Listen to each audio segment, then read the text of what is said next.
नाली में गैस डाल के चाय बना लेते हैं। जिस तरह शेख चिल्ली सोचता था, शायद इसी तरह ये सोचते भी कि देश में गरीबी कितनी दूर हुई है। और अगर शेख चिल्ली तरह से वो ख्याली पुलाव बनाते थे, वो बड़े फेमस हुए उनकी कहानियों में।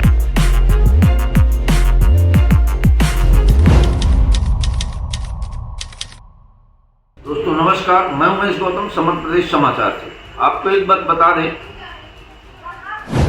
इससे कहानियों में शेख चिल्ली हुआ करते थे। शेख चिल्ली कल्पना लोग मोड़ते थे। वो चलते चलते ये सोच लेते थे कि अगर मैं एक अंडा पालूंगा, फिर अंडे से एक मुर्गा निकले, अंडा से एक मुर्गी निकलेगी, फिर एक मुर्गी और अंडे देगी, फिर और इस तरह से वो ख्याली पुलाव बनाते थे। वो बड़े फेमस हुए, उनकी कहानियों में अच्छे हित कर कहानियां भी बन जाती थी। वहीं वर्तमान में राज सत्ताओं में शेख चिल्लियों की कमी नहीं है। 2014 में सत्ता में आई भारतीय जनता पार्टी सरकार लोगों को गरीबी से हटाने का वादा किया और देश में 2 करोड़ लोगों को प्रति वर्ष रोजगार देने की गारंटी की बात करी और अच्छे दिन का जुमला तैयार किया।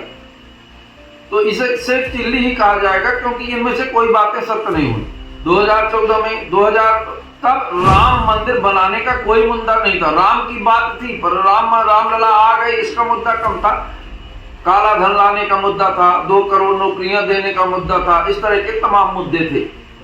शेख चिल्ली जिस तरह कल्पना करता था, इस तरह कल्पनात्मक कहानियां सुनाई गई और सत्ता पे आया गया। उसके बाद 2019 में भी चुनाव आया। 2019 में भी राम मंदिर के नाम पर चुनाव जीता गया, लड़ा गया और लोगों को गरीबी दूर करने की बात करी गई, स्वच्छता की बात करी गई। पर आपको बता दें कि गरीबी कैसे दूर हुई है।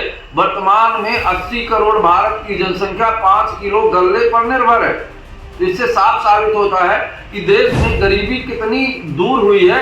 और अगर शेख चिल्ली का नाम दिया जाए तो ये कम नहीं है। शेख चिल्ली शायद अपने जीवन में कम झूठ बोला होगा, 2-4 दिन नहीं बोला होगा, पर वर्तमान में सत्ता सरकारों के मुखिया शेख चिल्ली से भी ज्यादा झूठ बोलने में कभी परहेज नहीं किया और ख्याली पुलाव भी बनाते हैं। वो नाली में गैस डाल के चाय बना लेते हैं। जिस तरह शेख चिल्ली सोचता था, शायद इसी तरह ये सोचते भी हैं। अब 2024 का चुनाव चल रहा है। अब ना तो इनके 2 करोड़ रोजगार देने की बात है, अब इनकी ना देश की अर्थव्यवस्था की बात है। शिक्षा का स्तर तो इतना गिर गया है कि शायद मैंने आज से 50 साल पहले भी शिक्षा का स्तर इतना गिरा नहीं देखा था। ग्रामीण विद्यालयों की शिक्षा का स्तर केवल दोपहर की रोटी और दाल के सिवा कुछ नहीं रह गया। सरकारी विद्यालयों से लोग दूरियां बनाने लगे हैं। दूरियां इसलिए बनाने लगे हैं ताकि इसलिए कि वहां का शिक्षा का स्तर खत्म हो गया है।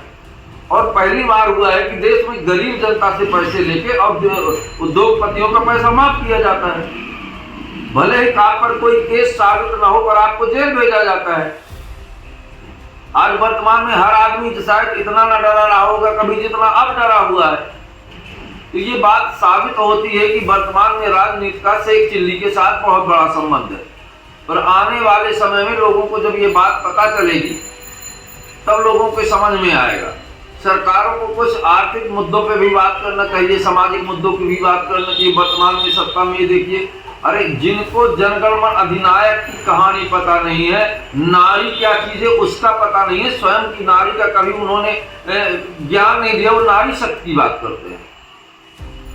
ये भारत है, यहाँ चुनाव के टाइम पे लोगों को लॉलीपॉप दे के उनसे वोट ली जाती है, किस्म किस्म के जुमले गढ़े जाते हैं। तो जो 400 पार का नारा भारतीय जनता पार्टी लगा रही है, ऐसा तो नहीं कि 400 पार डीजल हो जाएगा। जो 400 पार का नारा लगा रही है, तो कहीं ऐसा तो नहीं कि 400 पार सरसों का तेल हो जाएगा। 400 पार कुछ भी हो सकता है, क्योंकि ये जुमलेबाज सरकार है। जुमले तो इस तरह की बताया ना कि शेख चिल्ली कहा जाए तो अतिशयोक्ति नहीं होगी। जो काला धन लाने की बात करके जो 2 करोड़ रोजगार देने की बात करी, अब उसकी तरफ मुड़ के भी बात नहीं करता। ये पहले लोग हैं जिन्होंने पत्रकारों से दूर रखा और मीडिया को कब्जे में कर लिया। मीडिया समाज का आईना होता है। मीडिया भी आज डरा हुआ और खुल के नहीं बोल पाता है। अब बात करते हैं सतना लोकसभा चुनाव की। सतना लोकसभा चुनाव में प्रत्याशी गणेश सिंह से 20 सालों का हिसाब पूछते हैं। अरे वो कैसे हिसाब दे पाएंगे? उन्होंने ज्यादातर सांसद निधि के पैसे तो गांव के सरपंचों को दिया है और सरपंचों के साथ जो उनकी साठ गांठ थी वो सरपंच और सांसद जी जान सकते हैं। और उन सरपंचों ने गांव में काम नहीं किया। गांव की हालत इतनी दयनीय है कि विकास उपना उपना के बोलता है। जिस गांव भी आप चले जाइए, कहने की बात नहीं है, आप जो गोद लिए गांव थे, संरक्षित गांव है, वहां चले जाइए, गांव में आपको नाली नहीं मिलेगी, पानी बीच से बहता मिलेगा। ये फिर इनसे विकास की बात क्यों करते हैं, क्यों हिसाब पूछते हैं? अगर उन्होंने कुछ काम किया होता तो वो हिसाब बताते, इधर की बात करेंगे, उधर की बात करेंगे। आप वो बताएं कि अपने सतना जिले में कितने लोगों को उन्होंने रोजगार देने के लिए प्रयास किए? कोई ऐसा काम बताए जो उन्होंने किया हो। सरकारें हैं, एक कुछ काम द्रुतगति से चलते हैं, अपने तरीके से चलते हैं। उन कामों को अपना नाम देकर जनता को बरगलाना युक्त संगत नहीं है। अच्छा, सांसद जी से जैसे लोग सवाल करते हैं तो मैं ये पूछता हूँ कि सांसद जी से ये पूछे कि जिले में पंचायत को, किस पंचायत को आपने कितनी सांसद निधि दी? तो सारा रिकॉर्ड अपने आप ऊपर आ जाएगा। तो सांसद जी शायद इस विषय पे बात नहीं करेंगे, क्योंकि अगर इस विषय पे बात करेंगे वो सरपंच नाराज हो जाएगा कि जितनी सांसद निधि ली है तो क्या उसने उतना काम किया है। ये सवाल सांसद जी को पूछना चाहिए, और यही सांसद जी का माइनस पॉइंट आया। और आज जगह जगह जो उनसे सवाल पूछे जा रहे हैं, जगह जगह उनके साथ ऐसा काम बात की जा रही है, उनको सोचना चाहिए और आने वाले समय में इस बात को ध्यान रखना चाहिए। वहीं विधायक सिद्धार्थ कुशवाहा भी पिछले बार भी विधायक थे, इस बार भी विधायक है। उनके काम भी कहीं नहीं दिखते हैं।